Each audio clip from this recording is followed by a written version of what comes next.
I hope this has become clear and there's no confusion between axis and meridian.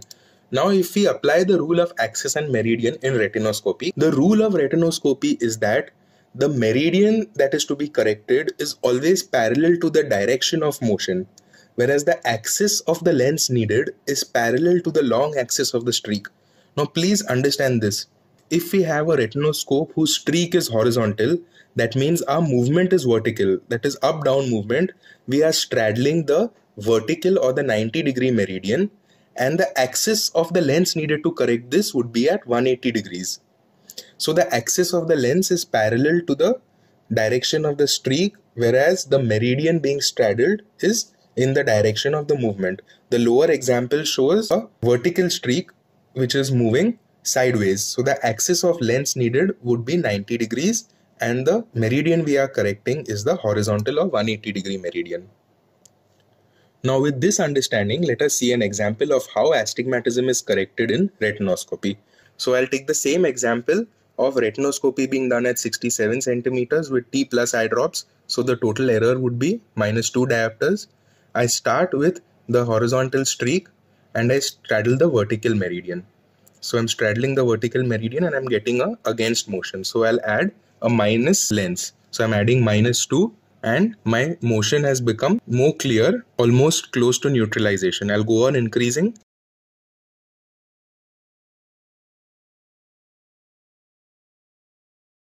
And with -3, I have got neutralization. I will calculate what is the power of my vertical meridian, which is -3 and -2 for the error. So the total power of the vertical meridian is -5 diopters. Now I will add this in something called as my retinoscopy cross, which is a cross in which I write the vertical and horizontal meridian. So next to the vertical meridian, I'll write -5 diopters. Now I'll turn my streak vertically to straddle the horizontal meridian. On straddling the horizontal meridian, I'm getting a very faint width motion. That means I need to add a plus cylindrical lens. The axis of this cylindrical lens will be in 90 degrees, that is the vertical axis. So I've added a cylindrical lens of +3 and my width motion has become more clear. So I'll go on increasing it. And with +6 cylinder, I have achieved neutralization. Now I will just confirm by shifting back to the horizontal streak to confirm that the vertical meridian is also neutralized. So yes, the vertical meridian and the horizontal meridian both are neutralized. Now what is the power of the horizontal meridian? For the horizontal meridian, I have added a +6 diopter cylinder. But to know the actual power, we have to also add it to what was the sphere which was present, because there was a total -3 diopter sphere which was present, and with the error that becomes -5. So my horizontal meridian total power is +6 plus -5, which is the corrected sphere. So the horizontal power is +1 diopter.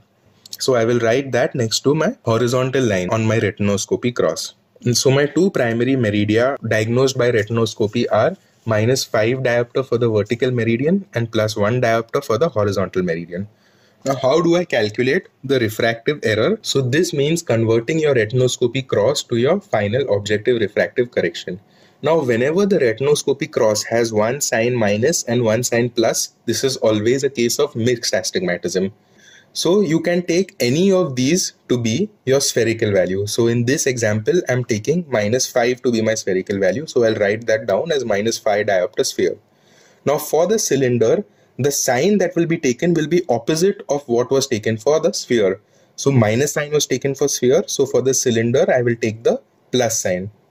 Now I will add the numerical values of both the meridia for the cylindrical numerical value.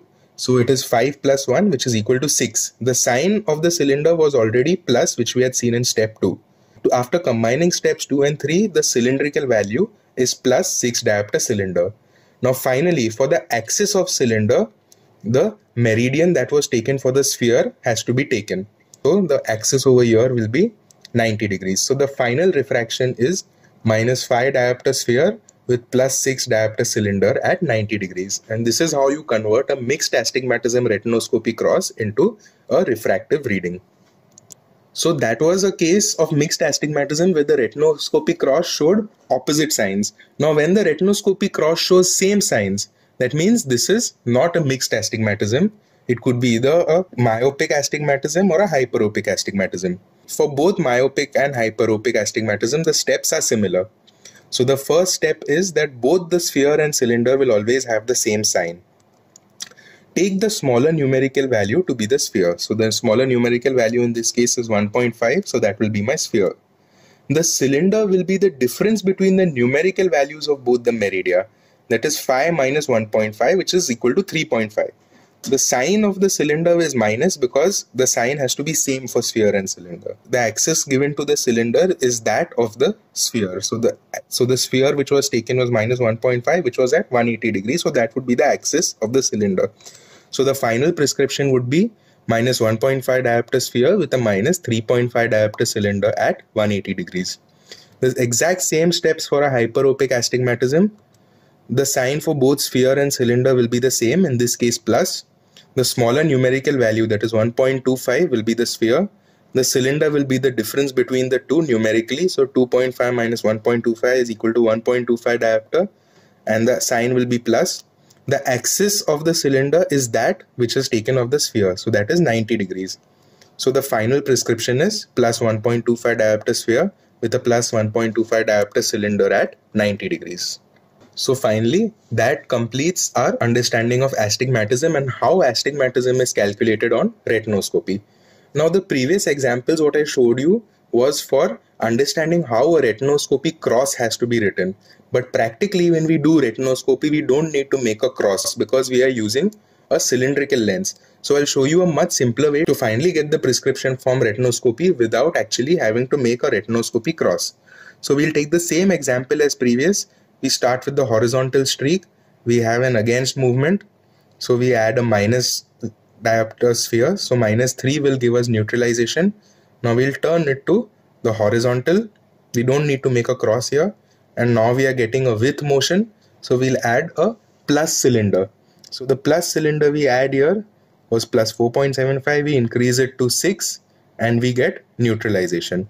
So directly from this we can write the prescription as minus 3 diopter sphere, but that has to be corrected to minus 5 because of the error of working distance and cycloplagia. So minus 5 diopter sphere, and the cylinder, directly the cylinder that we have got from here can be put into the value.